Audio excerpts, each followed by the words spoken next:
श्री कृष्ण भगवान के चरणों में शीश झुकाओ, श्रद्धा भाव से पूजो हरि, मन वांछित फल पाओ। प्रणाम भक्तजनों। कार्तिक महात्म्य सुनने से पापों का नाश, मानसिक शांति, घर में सुख शांति और भगवान विष्णु की कृपा प्राप्त होती है। अभी तक हमने 2 अध्याय श्रवण किए हैं। आज हम तीसरा अध्याय सुनने जा रहे हैं। अगर आपने पिछले 2 अध्याय नहीं सुने हो तो आप चैनल पर जाकर वो दोनों अध्याय भी सुन सकते हैं। आइए आज का अध्याय शुरू करते हैं। सत्यभामा ने कहा, हे प्रभु, आप तो सभी काल में व्यापक हैं और सभी काल आपके आगे एक समान है। फिर यह कार्तिक मास ही सभी मासों से श्रेष्ठ क्यों है? आप सब तिथियों में एकादशी और सभी मासों में कार्तिक मास को ही अपना प्रिय क्यों कहते हैं? इसका कारण मुझे बताइए। भगवान श्री कृष्ण ने कहा, हे भामिनी, तुमने बहुत अच्छा प्रश्न किया है। मैं तुम्हें इसका उत्तर देता हूँ। ध्यान पूर्वक सुनो।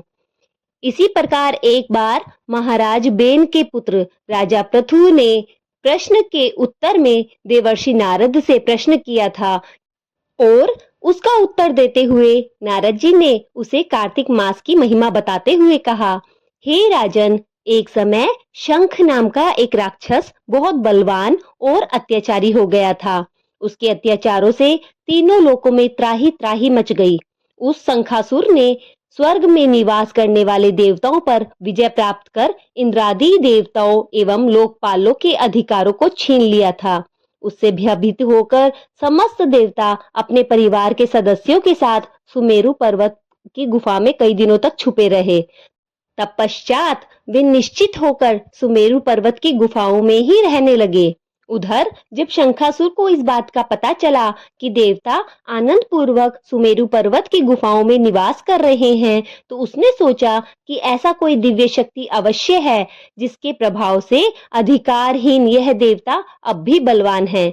सोचते सोचते वह इस निर्णय पर पहुंचा कि वेद मंत्रों के बल के कारण ही देवता बलवान हो रहे हैं। यदि इनसे वेद छीन लिए जाए तो वो बलहीन हो जाएंगे। ऐसा विचार कर शंखासुर ब्रह्मा जी के सत्यलोक से शीघ्र ही वेदों को हर लाया। उसके द्वारा ले जाए जाने के भय से वेद मंत्र भय से उसके चंगुल से भाग निकले और जल में समा गए। शंखासुर ने वेद मंत्रों तथा बीज मंत्रों को ढूंढते हुए सागर में प्रवेश किया, परंतु न तो उसको वेद मंत्र मिले और न ही बीज मंत्र मिला। जब शंखासुर सागर में निराश होकर वापस लौटा तो उस समय ब्रह्मा जी पूजा की सामग्री लेकर सभी देवताओं के साथ भगवान विष्णु की शरण में पहुंचे और भगवान को गहरी निद्रा से जगाने के लिए गाने बजाने लगे और धूप गंध आदि से बारंबार उनका पूजन करने लगे।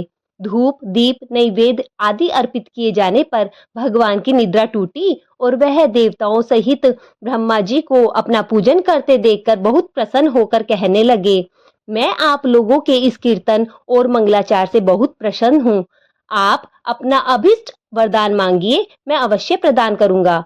जो मनुष्य आश्विन शुक्ल की एकादशी से देवोत्थान एकादशी तक ब्रह्म मुहूर्त में उठकर मेरी पूजा करेंगे, उन्हें तुम्हारी ही भांति मेरे प्रसन्न होने के कारण सुख प्राप्ति होगी। आप लोग जो पदार्थ, अर्घ, आचमन और जल आदि सामग्री मेरे लिए लाए हैं, वे अनंत गुणों वाली होकर आपका कल्याण करेगी। शंखासुर द्वारा हरे हारे गए संपूर्ण वेद जल में स्थित है। मैं सागर पुत्र शंखासुर का वध करके उन वेदों को अभी लाए देता हूँ। आज से बीज मंत्र और वेदों सहित मैं प्रतिवर्ष कार्तिक मास में जल में विश्राम किया करूंगा। अब मैं मत्स्य का रूप धारण करके जल में जाता हूँ। तुम सभी देवता भी मुनीश्वरों सहित मेरे साथ जल में आओ। इस कार्तिक मास में जो श्रेष्ठ मनुष्य प्रातः काल स्नान करते हैं, वे सब यज्ञ में अवभृत होकर भली भांति नहा लेते हैं।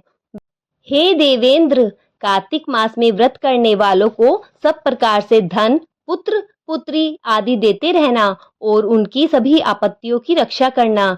हे धनपति कुबेर, मेरी आज्ञा के अनुसार तुम उनके धन धान्य में वृद्धि करना, क्योंकि इस प्रकार का आचरण करने वाला मनुष्य मेरा रूप धारण करके जीवन मुक्त हो जाता है।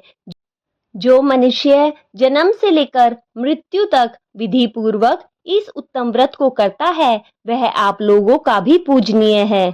कार्तिक शुक्ल पक्ष की एकादशी तिथि को तुम लोगों ने मुझे जगाया है, इसलिए यह तिथि मेरे लिए अत्यंत प्रीतिदायिनी और माननीय है। हे देवताओं, यह दोनों व्रत नियम पूर्वक करने से मनुष्य मेरे सानिध्य को प्राप्त कर लेता है। इन व्रतों के कारण उसको ऐसा फल मिलता है जो उसने मन में सोचा हुआ होता है, वह अन्य किसी व्रत से नहीं मिलता।